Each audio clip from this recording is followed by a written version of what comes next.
Segunda carta de Paulo aos Coríntios, no capítulo 10, versículos 3 a 6.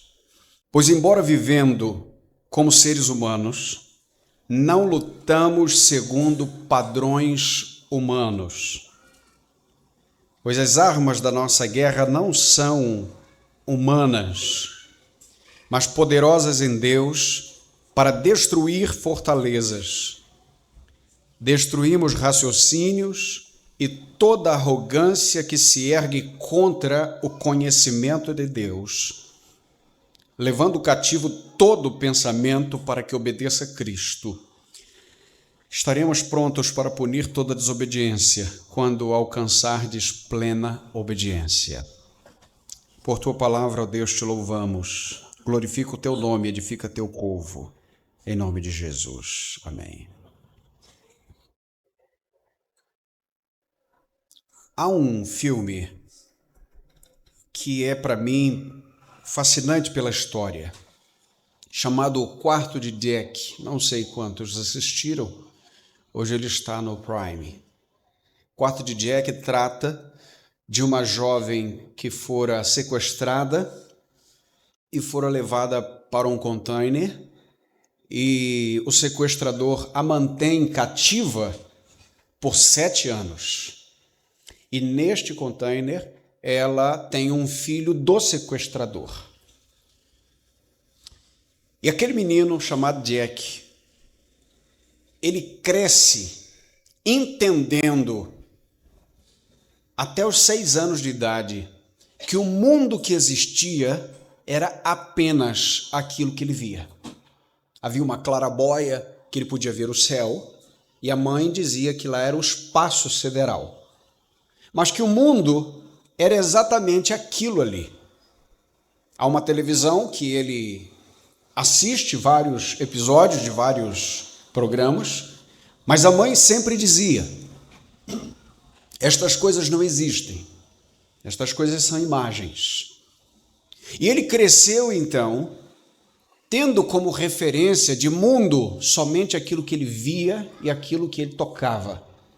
Então, curiosamente, o filme tem várias cenas muito peculiares que nos trazem até algum choque. Ele acorda e ele vai dando bom dia aos objetos. Bom dia, cama, bom dia, pia, bom dia, bom dia. E ele vai falando com aqueles objetos. E ele vive ali. E um dia, a mãe, já cansada daquilo, bola um plano para a fuga do menino. E depois ela também é encontrada. Eu vou dar o spoiler que o filme já tem muito tempo, tá, pastor? Depois de 10 anos não tem mais filme que você não possa saber o final. Mas o fato é que aquele menino sai. E a mãe também é localizada. E eles saem do container. A grande questão agora, e da metade do filme para frente, o que se desenrola é como este menino, que só via aquilo que podia, só sabia o que podia tocar e ver como mundo, como é que ele vai viver livre em um mundo tão grande?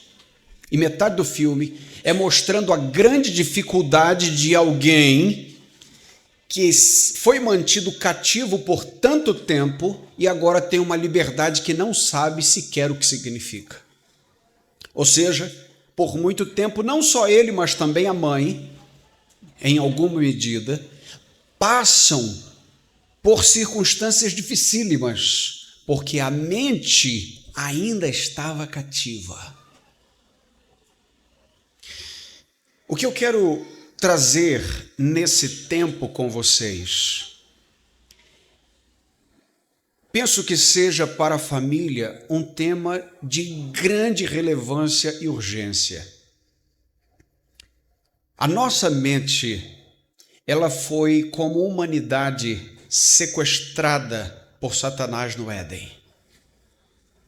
E houve um sequestro cósmico, por assim dizer, porque toda a humanidade está ali e toda a natureza também sofre esse sequestro. Paulo vai dizer aos Romanos, no capítulo 8, que até a natureza geme com a expectativa da revelação dos filhos de Deus. E o fato é que neste sequestro da mente, a serpente não entra no Éden com armas, nem com bombas, nem com lâminas e nem com tanques. Ela entra com palavras. Ela entra com conceitos. Ela entra então com a base de todo discipulado, palavras que carregam significado. E aqui eu não estou, já abro um parêntese, que eu não quero que vocês confundam o tipo de poder da palavra que carrega aí o movimento da confissão positiva, não tem nada a ver com isso. O que eu quero dizer aqui é que quando Satanás entra, a primeira pergunta que ele faz a Eva, ou a primeira questão que ele levanta é uma pergunta, e a pergunta é: foi assim que Deus disse, não comereis de nenhuma árvore do jardim? Eva avalia aquilo e diz: não é isso. Ela disse: nós podemos comer de tudo, mas desta não podemos.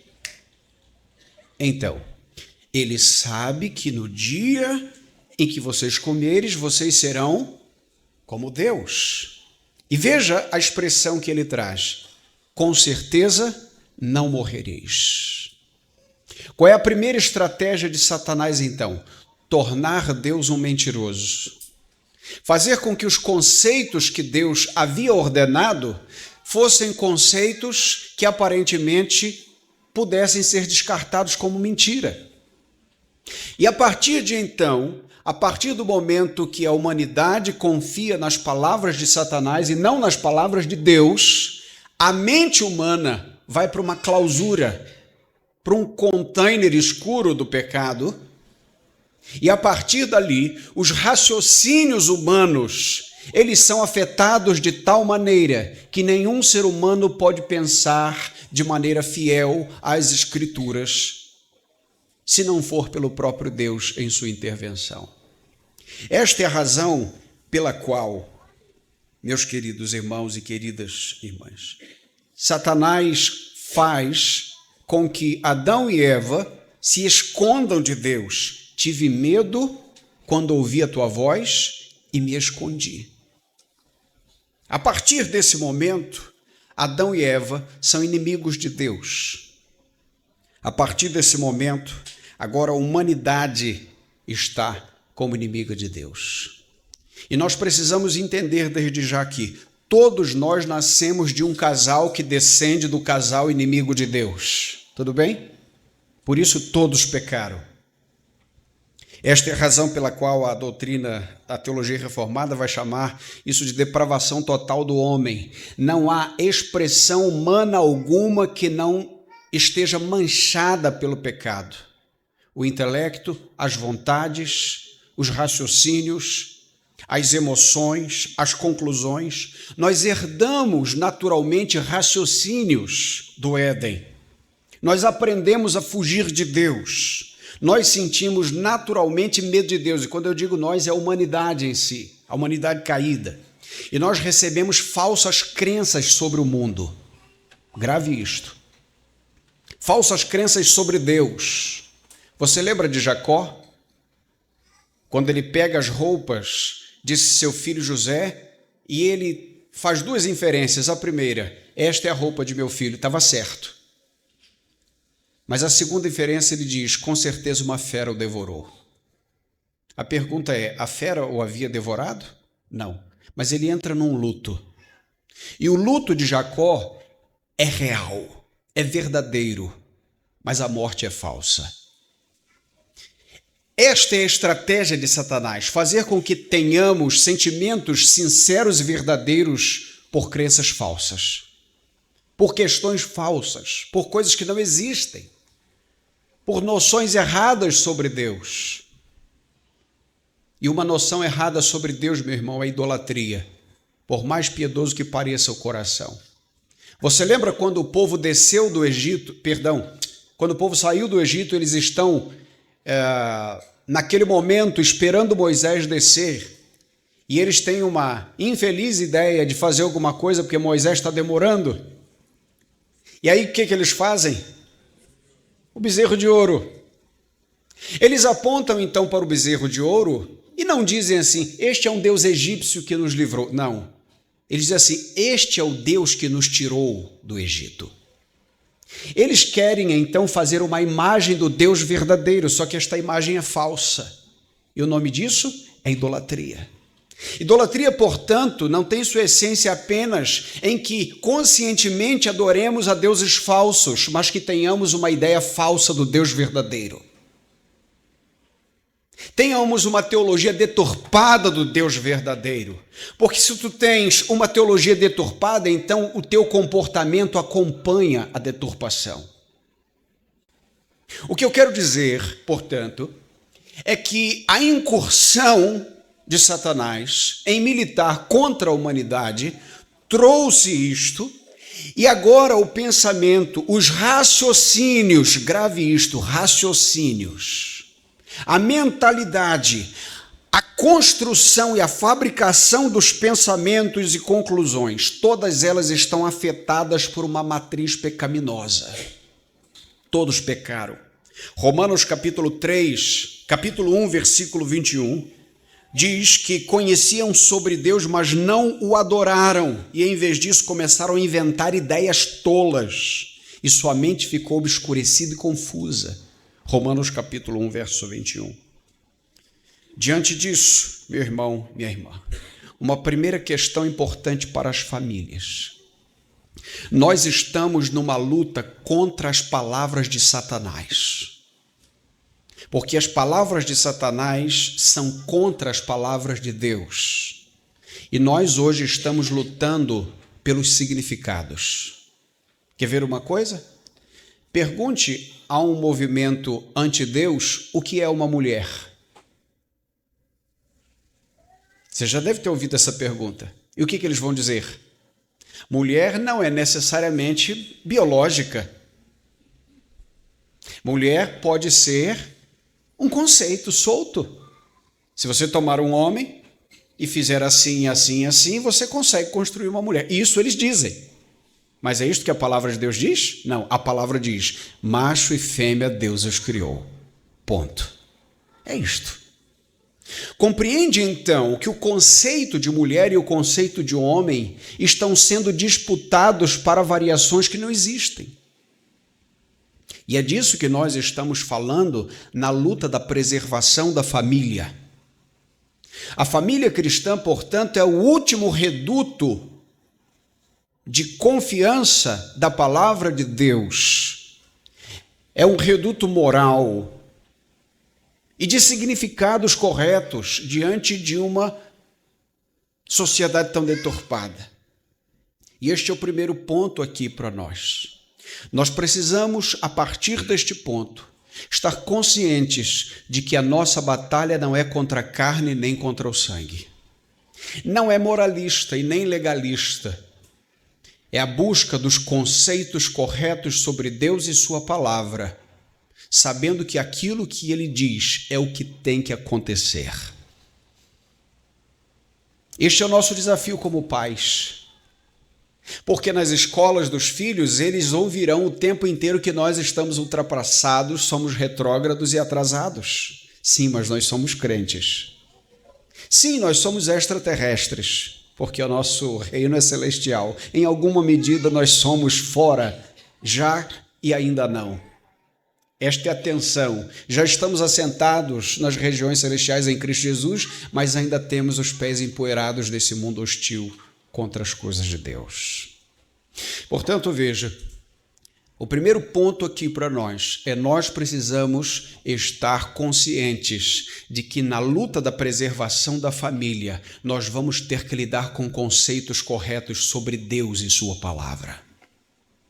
E isto faz com que tenhamos uma responsabilidade grandiosa de tomar esta palavra e despejá-la no seio da nossa casa. Está aqui a grande responsabilidade dos pais em ler a Bíblia para os seus filhos todos os dias.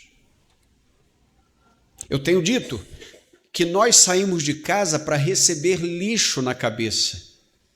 É verdade. E hoje não precisa nem sair de casa mais. É só que quando a primeira visita da mente é a palavra de Deus, nós temos capacidade de, no fim do dia, jogar o lixo fora. Porque o mundo quer fazer da nossa cabeça uma lixeira. E nós precisamos ter o preparo, o antídoto para o veneno da serpente, que não é outro senão não só a palavra de Deus, mas a confiança nela. Porque Adão e Eva tinham a palavra de Deus, mas não confiaram nela. É a fé. É levar os pensamentos da família cativos a Jesus Cristo, conforme vimos aqui. E eu quero desenvolver um pouquinho mais para falar sobre como é que esse resgate acontece, já que começamos a falar disso. No capítulo 3, no versículo 15 de Gênesis, o Senhor diz: porém inimizade entre ti e a mulher, entre a tua descendência e a descendência dela. Esta te ferirá a cabeça e tu lhe ferirás o calcanhar. Agora veja, qual é o cenário? O cenário é que Deus chega no Éden e não tem mais seus amigos, porque Adão, a humanidade, Eva, andava com Deus, ouvia a Deus. E agora, naquele dia fatídico, o que ele encontra é um outro cenário. Não que isso o tenha surpreendido, mas está Adão, Eva e a serpente em um conluio maligno. Eles estão mancomunados com Satanás. E agora tem uma equipe contra Deus. O inimigo de Deus, o arqui-inimigo de Deus, agora consegue aliar para si o topo da criação de Deus. O que Deus faz? Está vendo essa amizade de vocês aí? Eu vou desfazer essa amizade. Ei, está aqui. Eu vou colocar inimizade entre você e a serpente. E vai ter um descendente que vai pisar na tua cabeça, serpente. E vai vir da mulher. Ou seja, eu vou usar esta humanidade pecaminosa para trazer redenção para a humanidade pecaminosa. E o descendente se chama Jesus Cristo. E ele veio, sim, ele foi ferido, mas a expressão no calcanhar era para dizer que a ferida não era para sempre, mas a derrota da serpente será para sempre. Veja, então nós temos duas etapas aqui. Na primeira etapa, Deus nos tira do cativeiro. Vamos repetir isso? Deus nos tira do cativeiro. Verso 4 que lemos: pois as armas da nossa guerra não são humanas, mas poderosas em Deus para destruir fortalezas. Deixa eu lhe dizer. Quando Deus nos salvou, Ele invadiu o cativeiro de Satanás na nossa mente. Ele destruiu as fortalezas. Ele cumpriu a promessa de enviar o seu filho nascido de mulher na plenitude dos tempos, conforme diz Gálatas capítulo 4, versículo 4. Para resgatar aqueles que estavam nas trevas do pecado. Mateus capítulo 1, versículo 21, ele vai dizer, Mateus vai registrar, ele veio para livrar o seu povo de seus pecados. Ele entra, então, nesse lugar escuro. Essa água aqui é minha? Muito obrigado.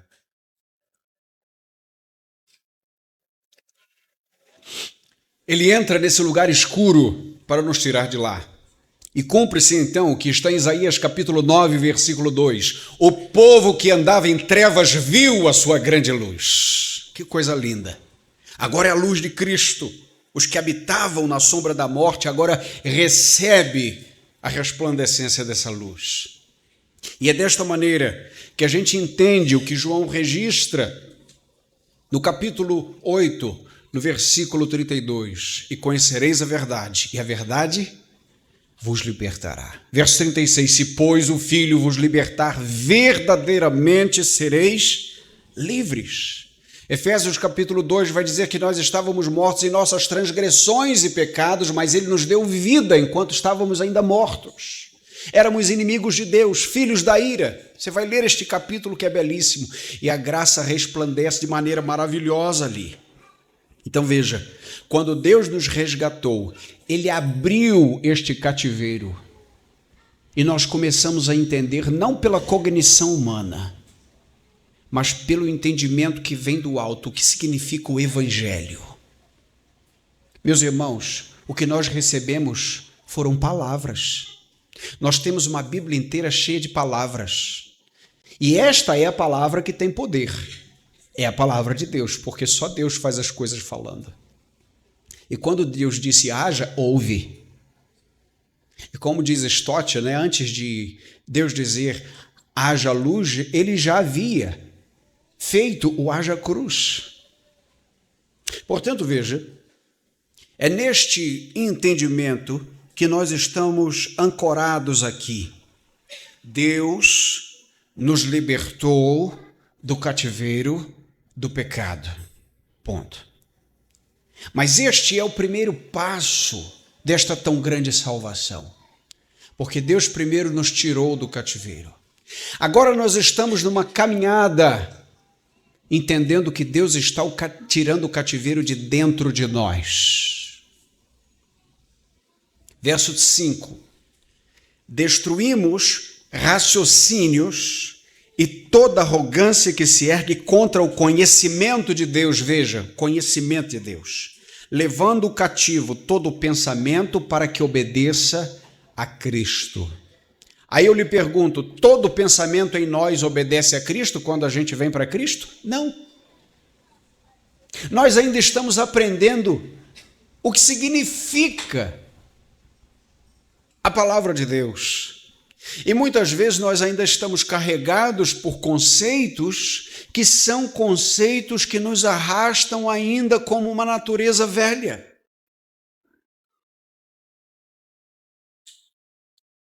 Lutero disse que no dia do seu batismo ele achava que o velho homem ia morrer afogado, mas ele disse, eu descobri que o desgraçado sabia nadar. E agora eu tenho que lutar contra ele. E é assim, com essas duas naturezas agora que vivemos. Como Jack que olha o lugar amplo da liberdade. E tem uma coisa curiosa no filme Jack, do quarto de Jack. Quando ele está no hospital recebendo cuidados, ou está para ir para o hospital, e a mãe dele disse, vamos dormir, meu filho. Ele disse, sim, mamãe, eu quero ir para a cama. Sim, nós vamos, ele diz, no quarto. Qual era o quarto? O container. E quando ele está na casa dos avós, que é uma casa linda, bonita, confortável, ele olha um armário de porta aberta no container, a cama dele era dentro de um armário. E agora ele está numa cama, olhando para o armário. E a cena é sugestiva. Será que eu tenho que dormir ali dentro? Meus irmãos, quantas vezes nós já salvos por Jesus, ainda temos que lutar contra pensamentos antigos, caguetes antigos, palavras antigas, conceitos antigos, crenças que nos levam para um caminho completamente distante daquilo que a palavra de Deus diz sobre Deus. E muitas vezes nós ainda estamos quebrando essa idolatria de servir ao Deus verdadeiro com a imagem falsa dele. Nós ainda estamos desconstruindo no fogo esse Deus que nós inventamos, esse bezerro de ouro que a gente insiste em carregar. E é dessa maneira que a gente entende que Deus vai tirando o cativeiro de nós. E como ele tira, gente? Destruindo raciocínios, conclusões. Muitas vezes nós temos conclusões erradas sobre a família. Sabe qual é uma conclusão errada sobre a família? Casamento não der certo, é assim mesmo, as coisas estão modernas. A gente pode fazer de uma forma mais fácil. Não, você pode, hoje, veja, os terapeutas dizem que você precisa permitir que o seu filho extravase a ira. Já ouviu falar disso? Eu fui um garoto muito irado na infância. Eu era problemático. Se eu fosse hoje uma criança, eu teria todas as siglas que já inventaram. TOD, TDAH, toda a sigla eu teria. Porque eu era mau. Eu empurrava as pessoas na igreja. Eu gritava. Eu batia em 5 meninos. Eu era esquisito. Mas lá em casa não tinha terapia. Era a vara da infância e da juventude. Meu irmão, quando eu chegava em casa, eu firmava o pescoço. Eu não estou dizendo que a gente tem que agir com truculência com os filhos. Eu não estou dizendo que este é um caminho de violência. O que eu estou dizendo é que sempre tinha em cima da geladeira uma varinha que minha mãe perguntava assim: uso hoje ou deixo para depois? Para depois. E aquilo ia ficando para depois. Deu para entender? Há uma autoridade ali. Mas hoje os conceitos são: deixe o seu filho extravasar. E aí você vê cenas do tipo, um pai está numa concessionária comprando um carro e a mãe está ali, mas o menino diz: eu não quero dessa cor. Ele está pagando? Porque eu achava que quem pagasse que escolhia a cor. Ou é um presente para ele? Não. Mas os pais estão sujeitos agora, cativos. Sabe por quê? Porque não querem perder a amizade de seus filhos. Ei, a amizade um dia vai chegar. Por enquanto é pai, mãe, filho e filha. A autoridade é um sistema criado por Deus para a paz de quem está debaixo da hierarquia. Os filhos precisam entender: os pais mandam e eles obedecem. E quando uma hierarquia abre mão das prerrogativas de autoridade, tudo em cadeia perde a paz. E eu vou dar um exemplo disso. Aqui certamente por perto deve ter alguma praça de criança brincar. Você acha que os seus filhos e vocês estarão mais seguros se nesta praça estiverem lá carros da polícia com giroflex ligados, homens policiais muito bem armados, ou se estiverem passando bandidos toda hora? Ou se nem tiver os policiais ali, mas o lugar for perigoso. É claro que nós estaremos seguros com homens armados em nome da lei. Por quê? Porque eles têm a prerrogativa de autoridade de usar aquilo que está na cintura quando necessário. Eu não tenho, mas eles têm. Então eu estou seguro por causa da ostensividade deles. E se eles me param, eu digo: sim, senhor. Pois não, é o que? Documento? Pois não, está aqui. Eles são autoridade. E a preservação da autoridade deles é a minha paz. Mas pense que esses policiais digam: hoje eu não quero trabalhar armado. Também não vou fardado. Então eles vão paisana como nós. O que significa que nós estamos suscetíveis e eles também. Sabe qual é o problema dos filhos hoje? Os pais estão deixando as insígnias de autoridade para se igualarem aos filhos. E esses filhos estão crescendo sem nenhuma referência de hierarquia. Portanto, eles recorrem a hierarquias malignas, até que eles se achem o centro do mundo. E eles vão sendo construídos como incompetentes emocionais porque não foram treinados no não. O não é santo, meu irmão, quando vem de Deus. E às vezes você pode dar, e às vezes você quer dar, mas o Espírito Santo vai lhe instruir dizendo: hoje não. E você diz: é não. Por que não? É porque eu não quero te dar. Por que não quero? Eu não tenho que te dar explicação. Você é filho, eu sou pai. Amém. Amém. Vocês estão compreendendo como o sistema está no campo das ideias? É Deus agora tirando este cativeiro de nós, porque os raciocínios mundanos nos fazem tomar esses caminhos tolos. Eu gosto de lembrar com isso do Salmo 126. Quando o Senhor nos trouxe de volta a Sião, ficamos como quem sonha. Então nossa boca se encheu de riso e nossa língua de júbilo. E se diziam entre as nações: grandes coisas fez o Senhor a estes. Verso 3: sim, grandes coisas fez o Senhor por nós, por isso estamos alegres. Amém. O Senhor nos tirou do cativeiro, é um texto pós-exílico. Mas veja o verso 4.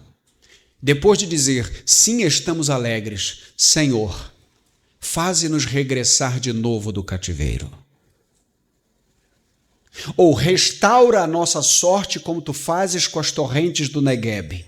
O Negueb tem um local, é um deserto, que volta e meia durante o ano recebe um volume de água tal que todas aqueles buracos secos se tornam lagos enormes. São os vadis, chamados vades ou vadis. Então, o que era seco se transforma em um lago. O salmista diz: Senhor, nós já estamos aqui, mas nós somos rachaduras secas, agora esperando só a graça do Senhor descer sobre nós. Restaura, Senhor, os nossos cativos, como tu fazes com as torrentes do Negueb. O que o salmista está dizendo, meu irmão, minha irmã?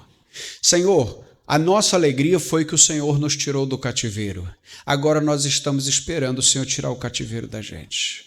O Senhor nos livrou do passado, agora falta o Senhor arrancar o passado da gente. O Senhor nos livrou da condenação do pecado. Agora nós pedimos: ajuda-nos, Senhor, para que o poder do pecado não seja efetivado sobre nós. E este é o processo da santificação. E o processo da santificação não muda a tua roupa sem antes mudar a tua mente. Porque se não mudar a tua mente, o comportamento ensaiado, um dia vai dar errado. Meu pai foi pastor batista também, pastor Ricardo, pastor Gilson, pastoreou aqui em Nova Iguaçu e Austin, nunca sei. E ele dizia que um homem treinou um gatinho, pastor Miguel, a segurar uma vela. Vamos pegar isso aqui. E o gatinho ficava com as patinhas de trás, assim, e levantava as patinhas da frente e segurava uma vela acesa. Que perigo! Mas ele era treinado naquilo. E toda visita que chegava, ele dizia: olha, como é que o gatinho faz? Até que um dia passou um rato. E o resto da história você já sabe. Porque a mente dele é de gato e a mente do gato vai atrás do rato.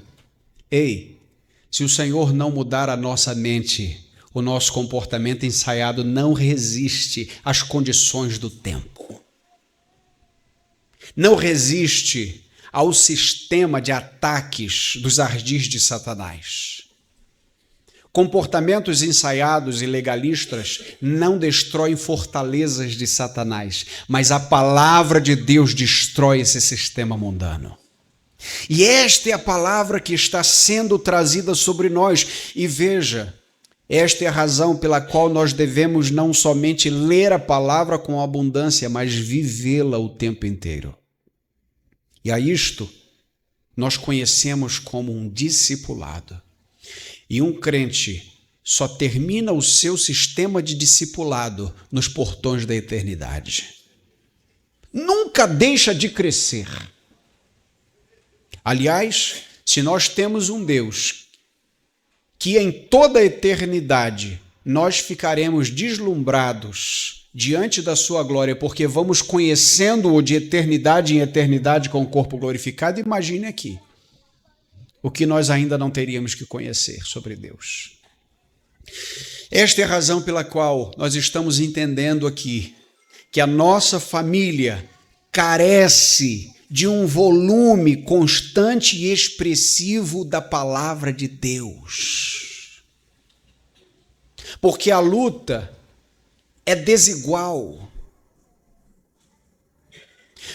Porque muitas vezes o algoritmo ele vai encaminhar aquilo que te afasta dos raciocínios divinos.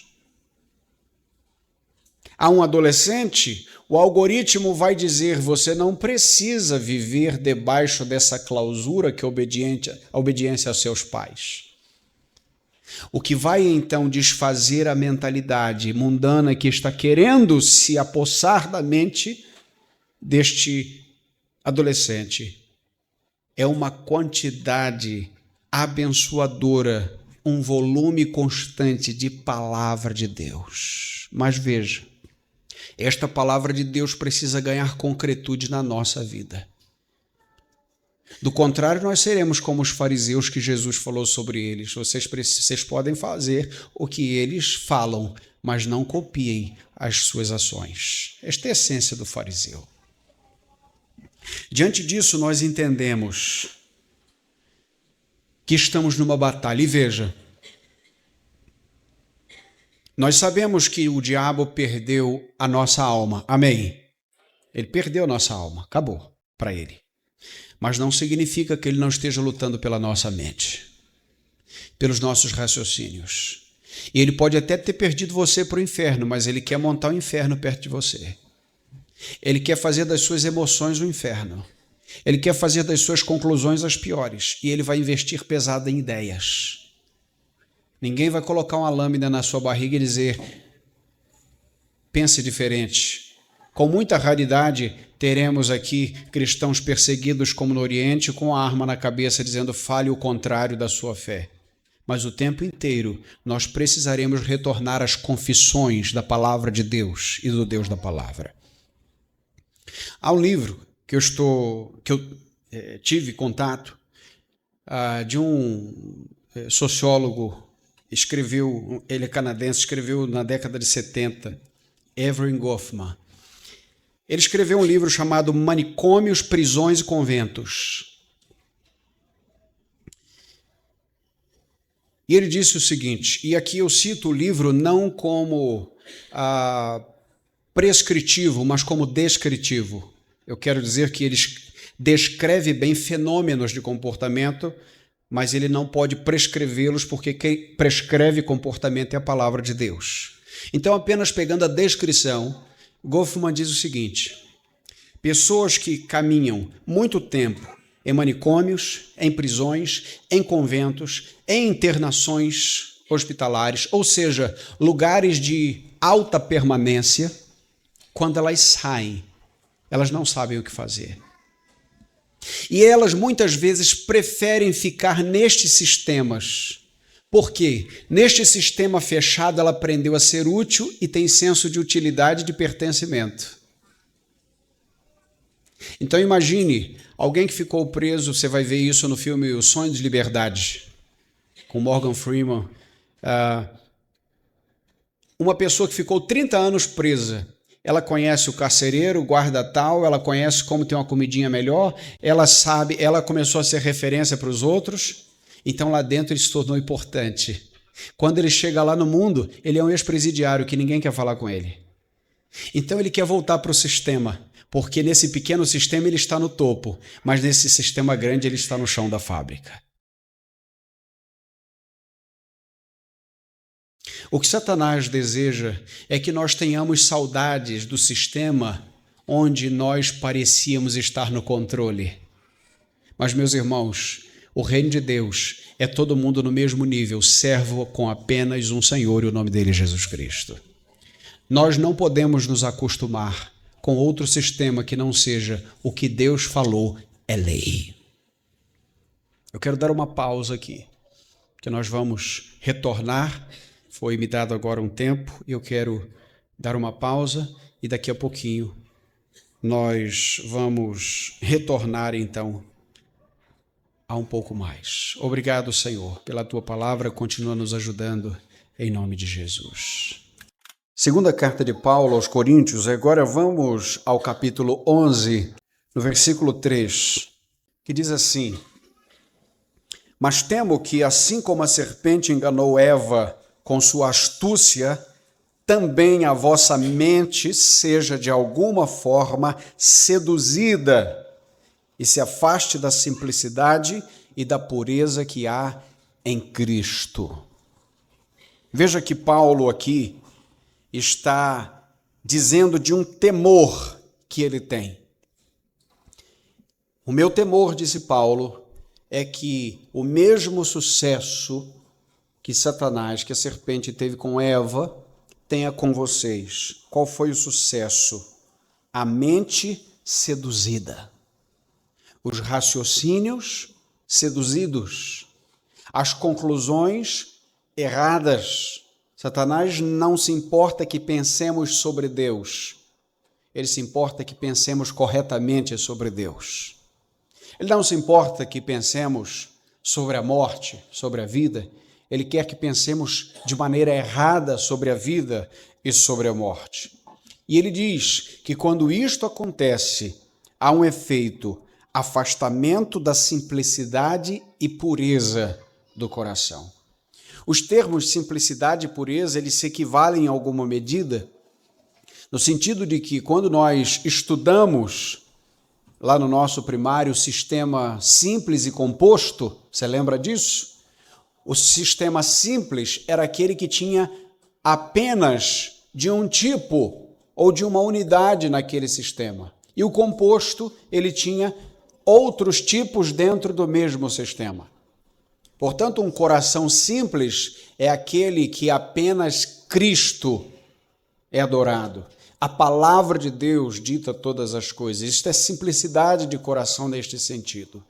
Apenas nesse sistema há Cristo.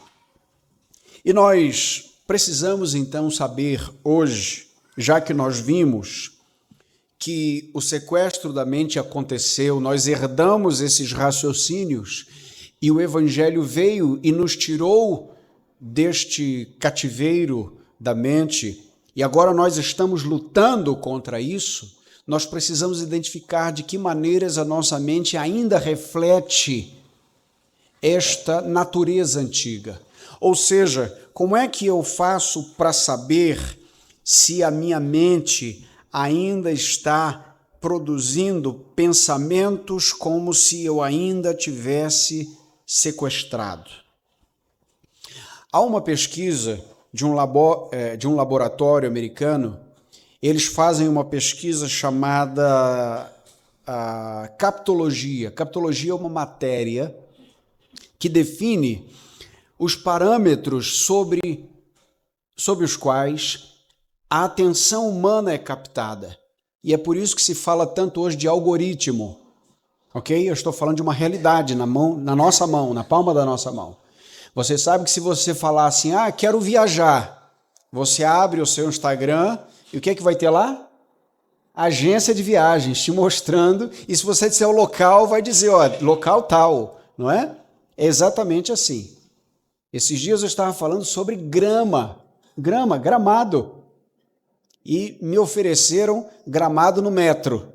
Só para você ter uma ideia. O nome disso, a matéria que define como esta atenção é captada, chama-se captologia. E a captologia, ela mostra as maneiras de capturar a atenção e cultivar padrões compulsivos das pessoas. Tá? E é importante que a gente saiba que há uma universidade estudando sobre isso, a Universidade de Stanford, nos Estados Unidos. E desde 1998 isso está acontecendo. O cofundador do Facebook, que é o Sean Parker, que não é o mais famoso, ele é cofundador, ele deu uma entrevista em 2017 e Parker disse o seguinte: qual é o pensamento por detrás do Facebook? Palavras dele, abre aspas, como consumimos o máximo possível do seu tempo e atenção consciente? Como é que nós conseguimos consumir do seu tempo conscientemente a sua atenção? Isso significava, disse Sean Parker, isso significa, melhor, que precisávamos dar a você um pouco de dopamina de vez em quando, porque alguém curtiu ou comentou uma foto, uma postagem ou qualquer outra coisa. Ou seja, oferecer dopamina barata, satisfação barata, sentimento de realização, a motivação. Isso nos mostra, queridos, que nós estamos, então, em uma guerra, em uma batalha. Diante disso, Nós precisamos então entender como é que nós estamos sendo disputados na nossa mente, na nossa atenção, e como é que nós vamos saber se a nossa mente está sequestrada ou agindo como se ainda morasse nesse container do pecado. Você sabe que uma das ideologias que nos cercam é o marxismo cultural, ou poderíamos também falar da cultura woke. Karl Marx, que foi um pensador infame do movimento comunista, ele trouxe as suas ideias, mas depois dele, um pensador chamado Antônio Gramsci toma essas ideias e amplifica de maneira distinta. Ele diz o seguinte: nós não precisamos de armas. Ele disse: não use armas, use livros. A partir de então, esta ideologia começou a entrar não no cenário dos adultos, mas nas escolas. As escolas começaram então a tratar dos assuntos contra a palavra de Deus. E todos nós aqui fomos influenciados por isso. E eu vou dar aqui um exemplo muito claro e muito básico, que não tem relação com isso que eu estou falando agora, mas para que vocês entendam que desde a infância nós somos alvos desta disputa de atenção e construção de mentalidade. Quantas irmãs aqui conheceram na sua adolescência a boneca Barbie? Já era do seu tempo? Já tem um tempão a Barbie, né? Legal. Como é que é a Barbie, gente? Ah, é magrinha a Barbie? Se ela fosse um ser humano, ela teria de que tamanho, mais ou menos? 1,80, minha altura, 1,81 e tal. Ok. Aí você vai fazer as medidas. Não tem nem como reproduzir, quase. A pessoa precisa ter muita especificidade para ter as medidas da Barbie. Mas você brincou com a boneca Barbie a sua infância toda. E você disse para si mesma: esse é o padrão de beleza. Aí quando você se olha, você diz: eu não sou bonita coisa nenhuma, porque eu não tenho o estereótipo da Barbie. Aí a pergunta é: quem é que disse a você que o sistema de beleza é ditado pela Barbie? Deu para vocês entenderem? Como é que as coisas pequenas, elas nutrem o imaginário popular, social, faz um discipulado coletivo, e quando você se vê no meio disso, você se percebe diferente e estranha, ou tendo que copiar padrões. Da mesma maneira, veja, nós temos conceitos que eles estão para longe da palavra de Deus. E agora eu quero falar aqui para homens e mulheres, porque isso tem uma relação direta com a construção daquilo que cremos, e aquilo que nós cremos tem uma relação direta com aquilo que nós despejamos no nosso lar e como nós construímos a nossa própria vida. Satanás tem uma frase que é muito difundida e que muitos acreditam: você merece ser feliz. Esta é uma palavra de Satanás. Não estou dizendo que os crentes não sejam felizes, muito pelo contrário. Eu estou afirmando isto, eu estou sugerindo. A alegria do Senhor é a nossa força. É só que o nosso conceito de felicidade é completamente diferente. Haja visto que Jesus começa o Sermão da Montanha, ou Sermão do Monte, dizendo: bem-aventurados, ou seja, muito felizes são os pobres de espírito. Essa é a primeira bem-aventurança. Ou seja, aqueles que olham no espelho da existência e conseguem enxergar a sua pobreza espiritual diante de Deus. Não tem nada. Esse pobre de espírito é feliz. Segundo, felizes são os que choram. Aí piora. Por quê?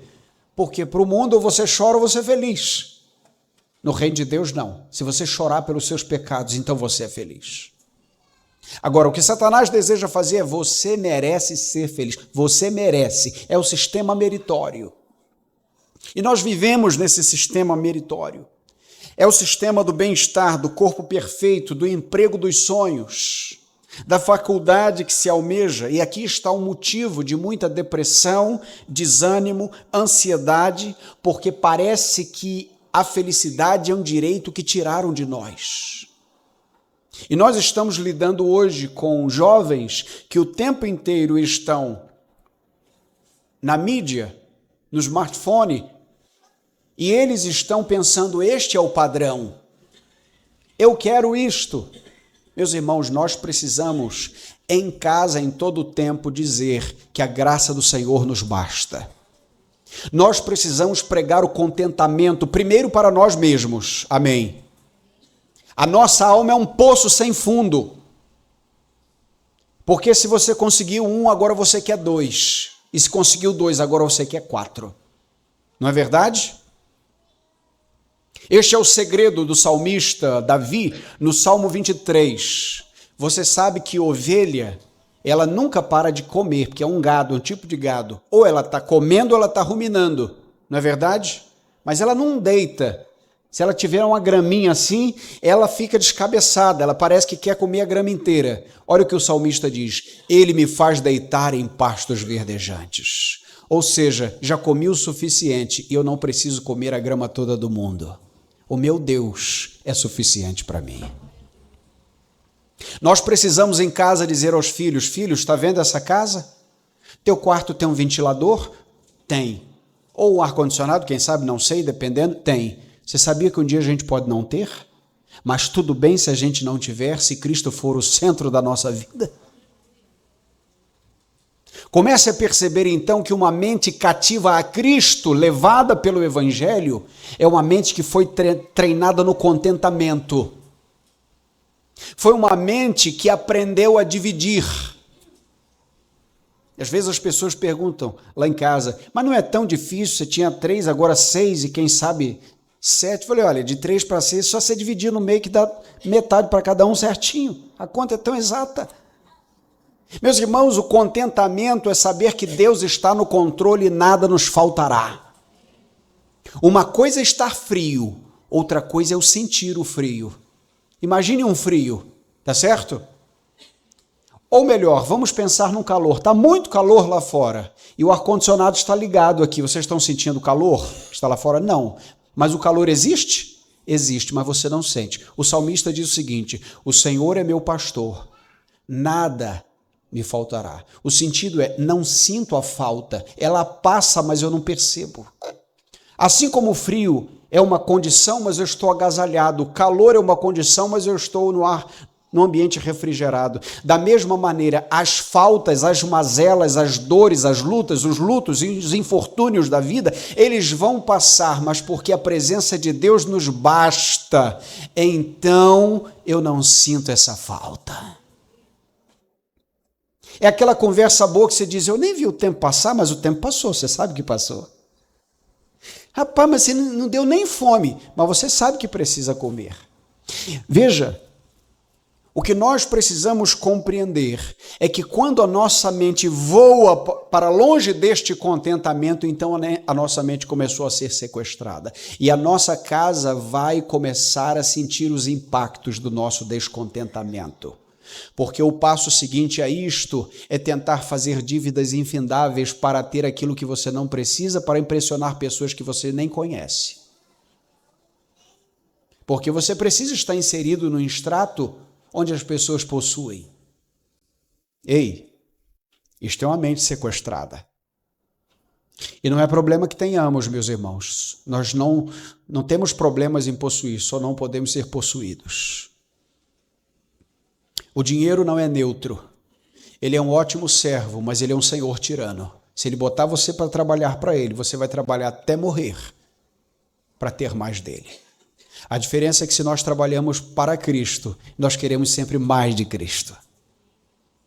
Esta é a razão pela qual Jesus disse em Mateus capítulo 6, não podeis servir a 2 senhores, porque você vai agradar a um e vai desagradar o outro.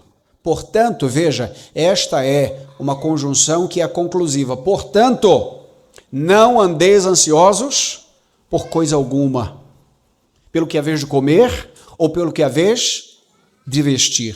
O que Jesus está dizendo é que, na maioria das vezes, a ansiedade serve como um termômetro sobre quem nós estamos realmente servindo. Eu não estou dizendo que toda ansiedade é isto. Que, às vezes, há circunstâncias reais que nos roubam, muitas vezes, os melhores pensamentos. Se você tem um filho hospitalizado, alguma coisa, você realmente está preocupado com aquilo e o Espírito Santo precisa te dar ali alguma clareza para você não sucumbir. Mas eu estou falando de outras coisas aqui. Tudo bem? E vamos combinar que a maioria das vezes, a maioria dos seres humanos passam por ansiedades pecaminosas. Por coisas que apenas gostariam, mas não precisam. E perdem a alegria, sendo que Cristo deveria ser a nossa alegria.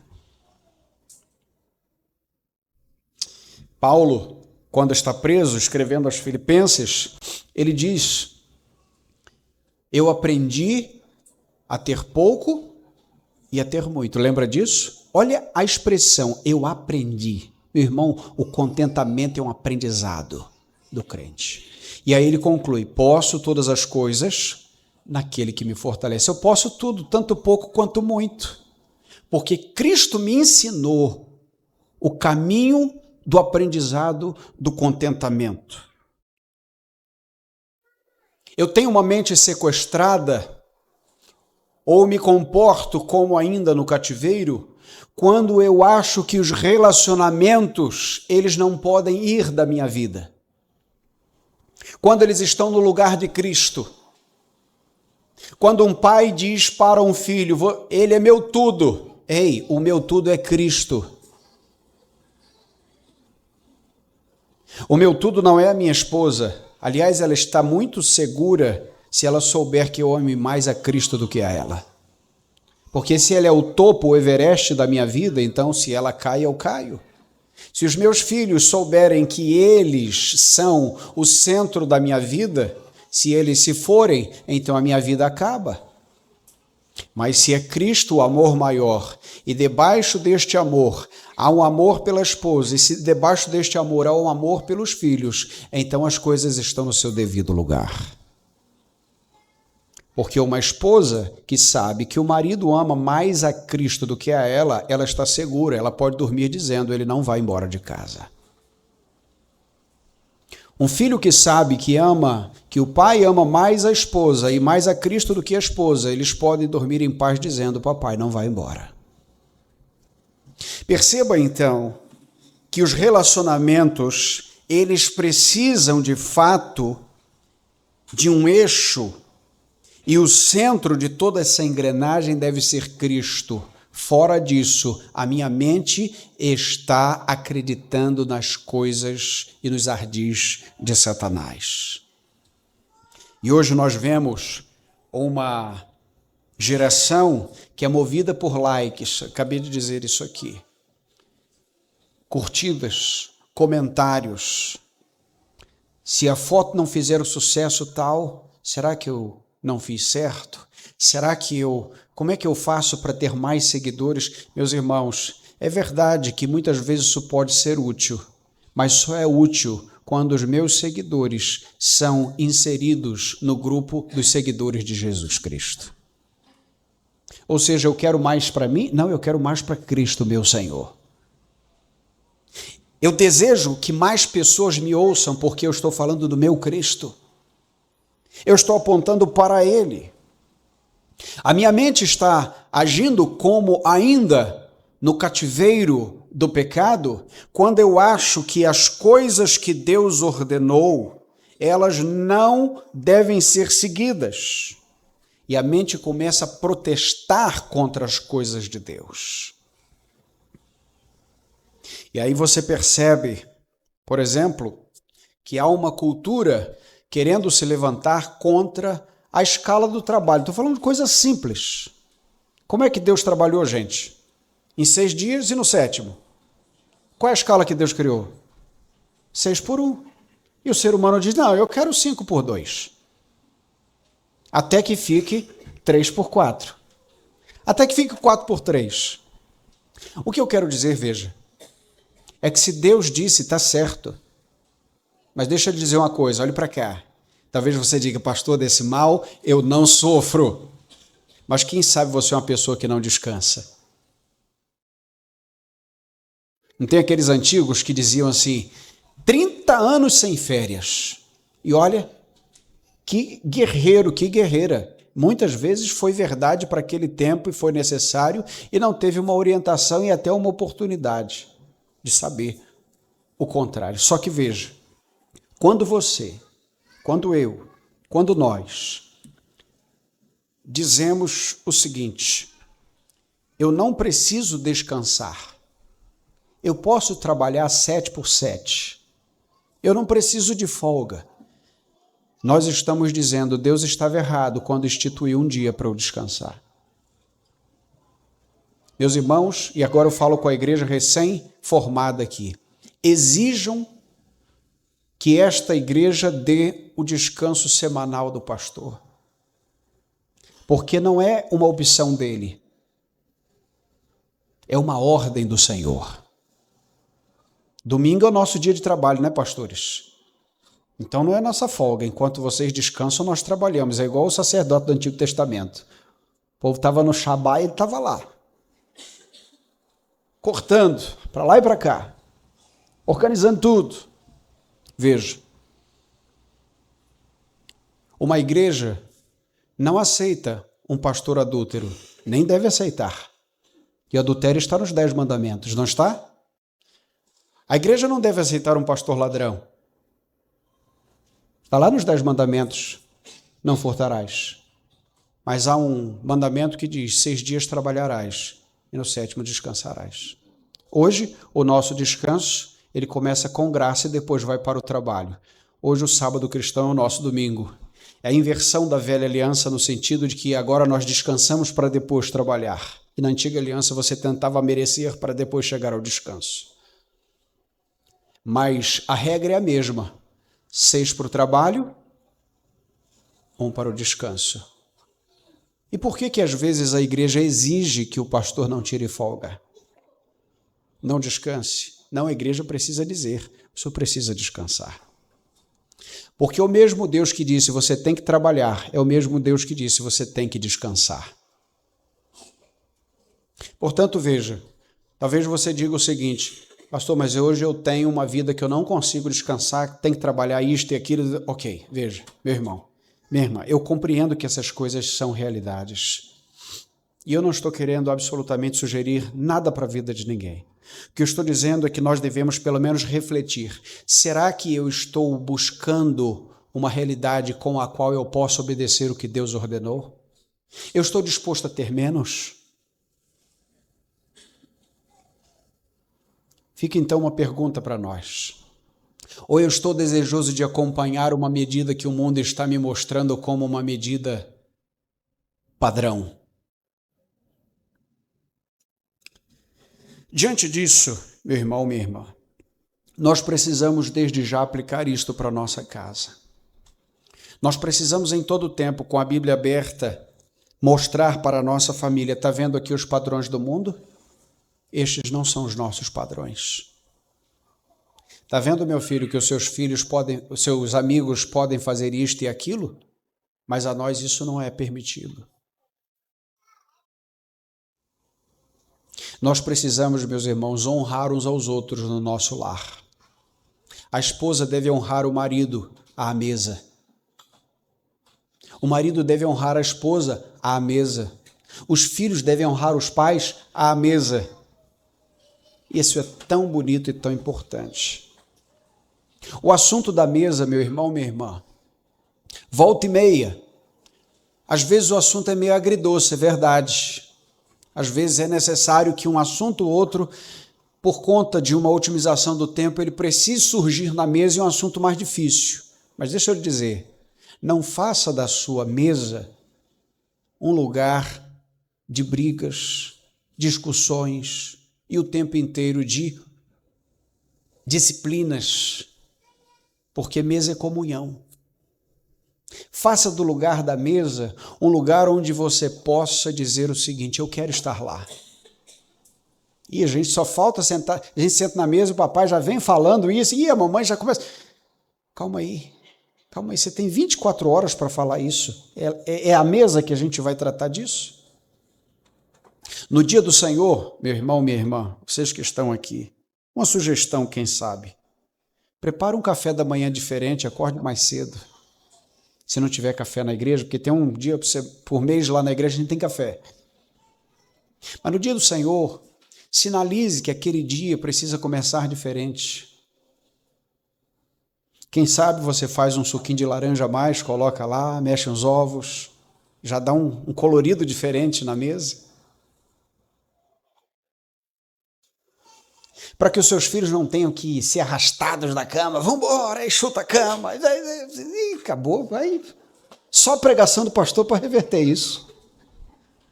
Só o poder da palavra. Chega todo mundo com a cara desse tamanho. Calma aí, meu irmão. Vamos tentar manter a paz, amém, amém.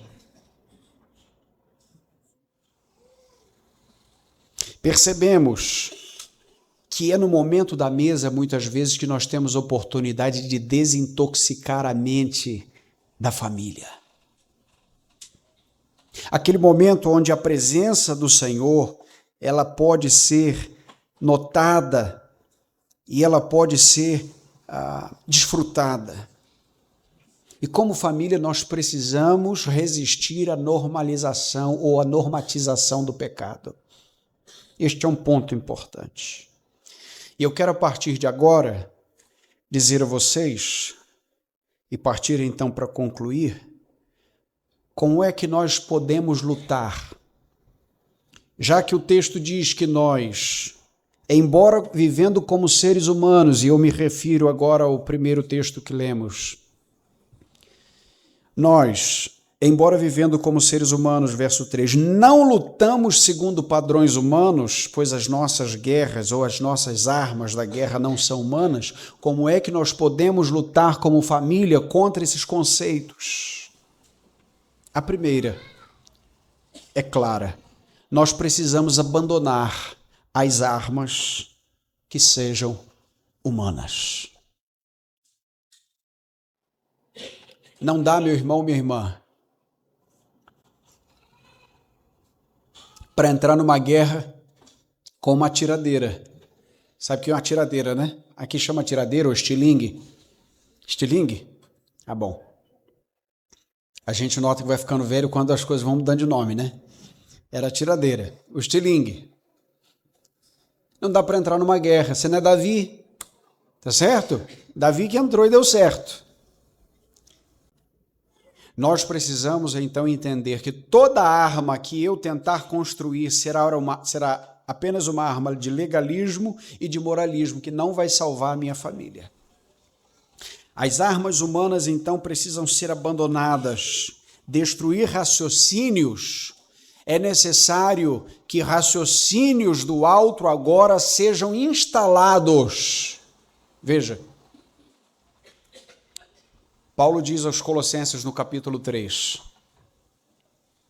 já que fostes ressuscitados com Cristo, buscai as coisas de cima, onde Cristo está sentado à destra de Deus. Pensai nas coisas do alto, não nas coisas que são da terra. Há duas maneiras de lidarmos com isto aqui. E é importante que a gente faça esse exercício como um cristão. A primeira, nós fomos capacitados pelo Espírito Santo de Deus a gerenciar pensamentos de modo que o ímpio não pode fazer. Por quê? Porque a nós foi dado o Espírito Santo de Deus para que nós sejamos visitados pelas coisas do alto. Então pense, você está com algum pensamento pecaminoso ou algo que quer roubar a sua paz, a sua alegria, quer jogar você para um quadro de dificuldade emocional, então você começa nesse momento a lembrar o seguinte: eu sei em quem tenho crido, Ele é poderoso para fazer, para completar aquilo que começou na minha vida.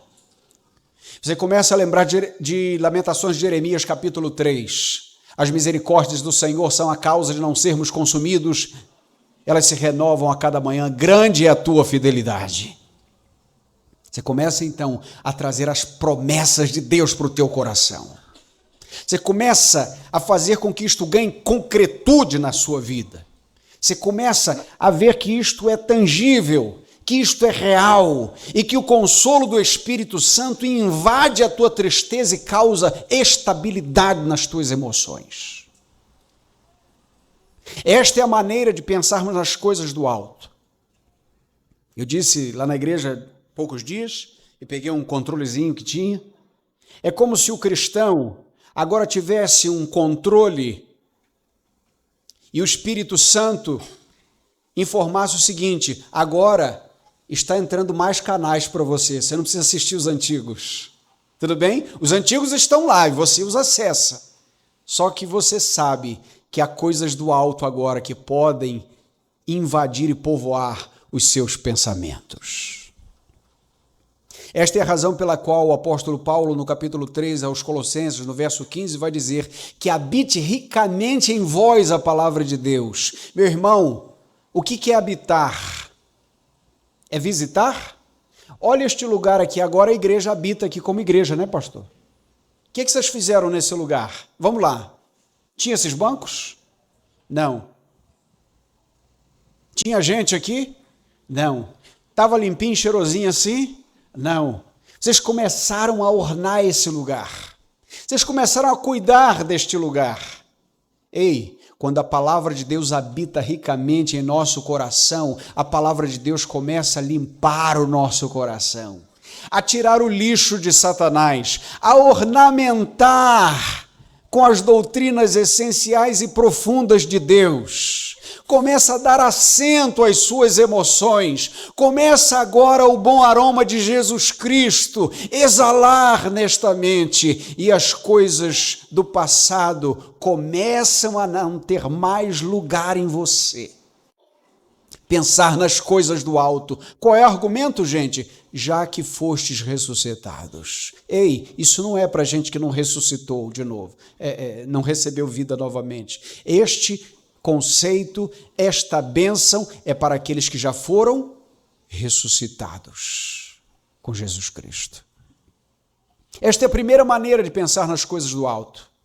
Substituir coisas pecaminosas por coisas santas, por coisas virtuosas. Mas há uma segunda maneira de pensar nas coisas do alto. E a segunda maneira de pensar nas coisas do alto é pensar corretamente sobre coisas de baixo.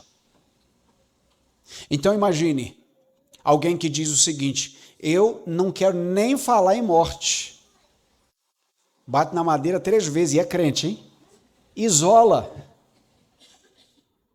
Não, o crente não é mais esse. Ei, o crente não é aquele que deixa de pensar num assunto, que deixa de pensar na morte. É aquele que agora pensa biblicamente sobre a morte. Ei, então você não tem mais medo da morte. Só não deseja, porque você ama viver. Mas você aprendeu com o apóstolo Paulo que viver é Cristo e o morrer é lucro. Se você está aqui, está por Cristo. E se você vai, você estará com Cristo.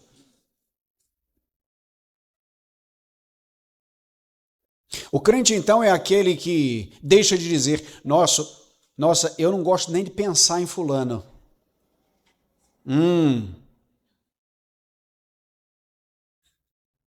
Aí o Evangelho diz o seguinte: pensar nas coisas do alto é pensar corretamente sobre o fulano, sobre a fulana. Entendeu? Ou não foi Jesus que disse: amai os vossos inimigos e orai por aqueles que vos perseguem? Qual é a maneira correta de pensar nessas coisas e nessas pessoas? A maneira do alto. Agora eu sou crente, não pensa em dinheiro mais. Não, você pensa corretamente sobre dinheiro. Você pensa agora que o seu dinheiro cumpre propósitos divinos na sua vida e na vida das pessoas e do reino de Deus. Você não quer pensar sobre igreja, não, você pensa sobre igreja corretamente, porque agora você está sendo discipulado pela palavra de Deus e não pelos ardis de Satanás. Quando isto alcança a nossa casa, meu irmão, minha irmã, o reino de Deus começa a se estabelecer com força e poder. É isto que queremos? Então nós precisamos começar a ensinar a nossa casa sobre como pensar corretamente sobre as coisas. Surgiu então um assunto na mesa, surgiu um assunto com as crianças, com os adolescentes, seja o que for. Então você vai redimir este assunto sob o filtro da palavra de Deus. É desta maneira que pensamos sobre este assunto. Esta é a razão pela qual o apóstolo Paulo, escrevendo a primeira carta aos Coríntios, no capítulo 2, e eu quero ler dos versos 12 a 16, não temos, 1 Coríntios 2, de 12 a 16, não temos recebido um espírito do mundo, mas sim o espírito que vem de Deus, a fim de compreendermos, veja, as coisas que nos foram dadas gratuitamente por Deus. Também falamos dessas coisas não com palavras ensinadas pela sabedoria humana, mas com palavras ensinadas pelo Espírito de Deus. Coisa linda, gente. Olha só o que Paulo está dizendo. Você não tem sequer o mesmo vocabulário, agora você ganhou um novo vocabulário. Não com palavras de sabedoria humana, mas com palavras ensinadas pelo Espírito Santo. Veja, comparando coisas espirituais com espirituais. Nome disso é discernimento. O homem natural não aceita as coisas do Espírito de Deus, pois lhes são absurdas, e não pode entendê-las como se compreendem espiritualmente. Verso 15, mas aquele que é espiritual compreende todas as coisas, ao passo que ele mesmo não é compreendido por ninguém. Pois quem jamais conheceu a mente do Senhor para que possa instruí-lo? Aí Paulo conclui, mas nós temos, vamos dizer todos juntos, nós temos a mente de Cristo. Ei, esta é uma informação importante. Por que nós temos palavras dadas pelo Espírito de Deus e não palavras de sabedoria humana? Porque a nós foi dada a mente de Cristo. Quando o Espírito de Deus nos foi dada a capacidade de raciocinar à medida da matriz que é a mente de Cristo. E agora os meus pensamentos vão percebendo que as conclusões erradas vão sendo demolidas. E aquilo que eu queria ontem eu não quero mais, porque eu quero agora as coisas que Jesus quer. E aquilo que eu sonhava para o meu filho, ei, eu não sonho mais, porque aquilo era o meu sonho. Agora eu quero saber o que Deus tem para ele.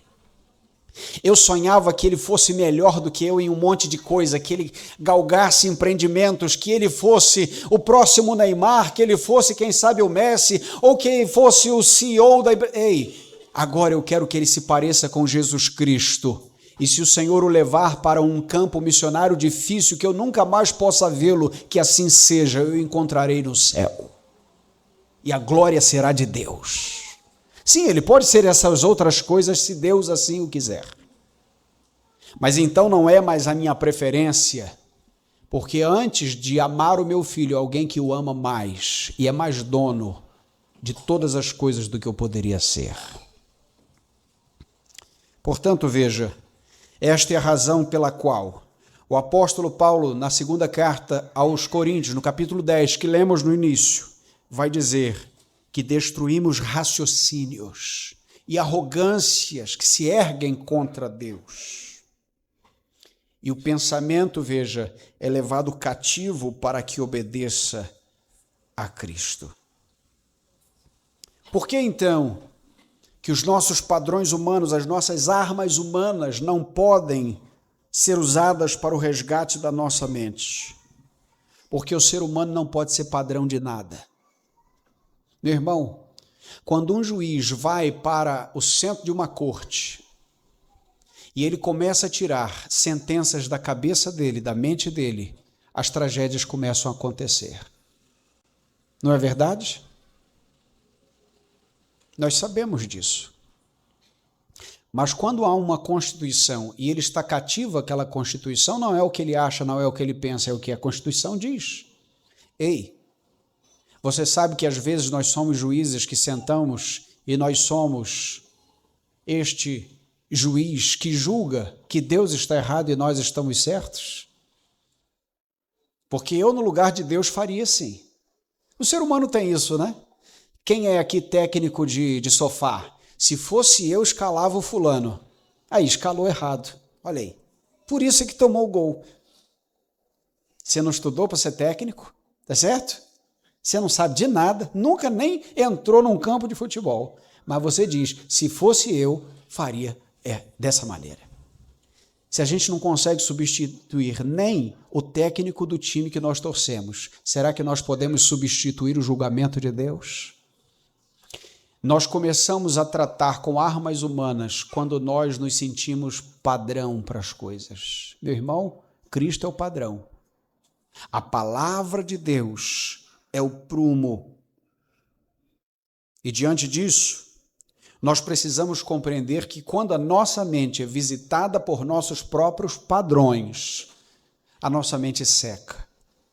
E eu quero trazer 2 exemplos para vocês aqui. O primeiro é de Charles Darwin, o criador da teoria do evolucionismo, que ele diz que não fomos criados, mas que nós evoluímos. Um dia nós fomos uma ameba, opa, que legal, não é? E estamos aqui, não é? Era como dizer que este ambiente veio do nada, de repente foi erodindo ao redor e criaram esses bancos aqui, nenhuma mente inteligente trabalhou nisso. Não, mas veja, olha o que Darwin, que tinha como sua maior satisfação o seu trabalho, a sua maior ocupação no trabalho científico. Veja o que ele escreve em um dado momento. Num aspecto, a minha mente mudou durante os últimos 20 ou 30 anos. Até quando tinha 30 anos, ou mesmo depois disso, poesias de vários tipos agradavam-me intensamente. E mesmo como aluno, eu me deleitava imensamente em Shakespeare. Mas por vários anos agora, eu não sou capaz de suportar a leitura de um verso sequer de poesia. Tentei, disse Darwin, ler recentemente Shakespeare e julguei tão intoleravelmente maçante que eu fiquei nauseado. Esta aqui é uma mente que secou, porque ele foi o próprio padrão das próprias conclusões. Ele disse, a Bíblia está errada e eu sou o padrão. Agora, há um outro nome chamado Jonathan Edwards, que é uma das mentes mais brilhantes que a humanidade já pôde presenciar. Jonathan Edwards é o pregador do sermão, ou dos sermões mais conhecidos da história, Pecadores nas Mãos de um Deus Irado. E Edward, falando sobre Jesus, expressou com a seguinte devoção: Ele, Cristo, trouxe-me uma pureza, vivacidade, paz, êxtase inexprimível à alma. Em outras palavras, fez da minha alma como que um campo, um jardim. Veja aqui, 2 homens talentosos, um se tornou uma folha seca e o outro um jardim regado. Por que nós não podemos lutar com as armas humanas, meus irmãos? Porque simplesmente as armas humanas não podem demolir fortalezas. Nós vamos secar no meio do caminho. Mas se Cristo é a fonte, se a palavra é o prumo, então nós estamos seguros. Perceba, portanto, que é desta maneira que a gente compreende quando Pedro vai dizer na sua primeira carta, no capítulo 1, no versículo 25, que essa é a palavra que nos foi evangelizada. Meus irmãos, evangelizar significa entrar na mente um outro sistema de existência, não só para a eternidade, mas para agora também. São outros valores, o poder que nos tirou das trevas. Este é o Evangelho. Não é a capacidade humana, mas é a capacidade de Deus. Portanto, uma aplicação importante aqui, famílias, nós precisamos abandonar os sistemas humanos de sobrevivência. A sobrevivência da família está na palavra de Deus. Está naquilo que o Senhor ordenou. E a palavra de Deus é aquilo que quebra os pressupostos. E vou lhe dizer, os pressupostos são conclusões que muitas vezes nos roubam o melhor de Deus para nós. Os pressupostos que Satanás entrou, com os quais Satanás entrou no Éden, eles desfizeram os pressupostos anteriores. O que ele disse? Com certeza não morrereis. E a partir dali ficou um pressuposto: Deus é mentiroso. Porque Eva tomou do fruto e mordeu. Ela não caiu para trás, gente. Você lembra disso? Com certeza morrereis. Aí Satanás diz: não morrereis. Eva comeu. Ô Adão, Eu mordi esse negócio aqui e eu não caí para trás. Deus está mentindo. Às vezes a sensação é de que o mal ele vai sempre ser punido a curto prazo, mas não é assim. Nós precisamos informar que o mal, ele muitas vezes tem sua punição a longo prazo. E veja, aquele pressuposto permaneceu na humanidade. E o papel agora da palavra de Deus, o papel do evangelho é demolir essa fortaleza erguida no Éden. Lá na igreja, nós estamos em obras e há uma parte de trás que teve que ser demolida e quebrada. Meus irmãos, é muito mais fácil você tirar do zero do que você demolir para construir. Que trabalheira! Mas deu poeira que você não imagina. Muita poeira, muito martelete, muita marretada, muito suor. Mas para construir uma nova fundação, a antiga teve que ser arrancada lá da raiz. Não sobrou nada. O evangelho, meu irmão, é uma nova estrutura de pensamento, é uma nova estrutura de vida, é uma nova estrutura de devoção que vai implodindo todas as mentiras de Satanás e vai arrancando do solo para firmar na rocha que é Cristo a nossa vida. E está aqui a diferença em quem vive com sua casa na areia e a sua casa na rocha. É ouvir e praticar. Porque esta é a única diferença que Jesus falou no final de Mateus capítulo 7. Aquele que constrói a sua casa na areia é o símbolo daquele que ouve, mas não pratica. E quem ouve e pratica assemelhou-se à casa na rocha. Veja, é o mesmo terreno, é só que a fundação é diferente. A estrutura é diferente. Por fora parece uma casa igual. Os rios são iguais, os ventos iguais, as chuvas fortes iguais. Mas o que muda é o fundamento. Diante disso eu concluo, nessa manhã, meu irmão, minha irmã, nós precisamos trabalhar os pressupostos bíblicos, os pressupostos de Deus, primeiro na nossa vida. Eu falei das mulheres, mas poderia falar dos homens aqui. Esses dias eu assisti na internet um homem dizendo que se o fulano não usar um relógio tal até 50 anos de idade, ele é falido. Mas quem que falou isso? Esse aqui eu ganhei, não sei nem de onde veio. Aliás, eu sei de onde veio. Mas quando eu tiro, eu sou o mesmo homem na presença de Jesus. E se eu tivesse descalço também? O que eu quero dizer, homens, é que muitas vezes nós estamos sendo modulados por um processo diabólico, um sistema de valores que eu só valho o quanto eu tenho, o quanto eu possuo. E nós precisamos aprender a dizer, posso todas as coisas naquele que me fortalece. E se eu tiver pouco, eu darei glória a Deus. E se eu tiver muito mais, eu também darei glória a Deus. Porque nem pouco nem muito é sintoma de boa espiritualidade, desde que tudo que eu tenha pertença a Cristo, o único dono, o único Senhor. Isto é espiritualidade. Que Deus nos abençoe. Que Deus abençoe a nossa casa, meus irmãos, a nossa família. Que Deus abençoe os nossos raciocínios e que a nossa mente seja visitada por pensamentos do alto e por maneiras de pensar as coisas de baixo, de tal forma que se cumpra Romanos capítulo 12, versos 1 e 2. Rogo-vos, pois, irmãos, pelas compaixões de Deus, que apresenteis o vosso corpo como sacrifício santo, que é o vosso culto racional, e não vos amoldeis, verso 2, ao esquema deste mundo. O mundo tem um esquema. Aí ele usa uma conjunção adversativa, ou seja, quer dizer o contrário. Mas transformai-vos pela renovação de quê, gente? Do guarda-roupas? Do carro na garagem? Não. Transformai-vos pela renovação da vossa mente. Ou seja, é apenas a renovação da mente gerada pelo poder do Evangelho que é capaz de nos fazer experimentar a boa, agradável e perfeita vontade de Deus. Quando é que a minha família vai experimentar a boa e perfeita vontade de Deus, gente? quando a mentalidade do reino estiver instalada dentro das paredes e dentro do coração da família. Ao redor da casa e no seio da família, só tem um pressuposto: Deus está certo.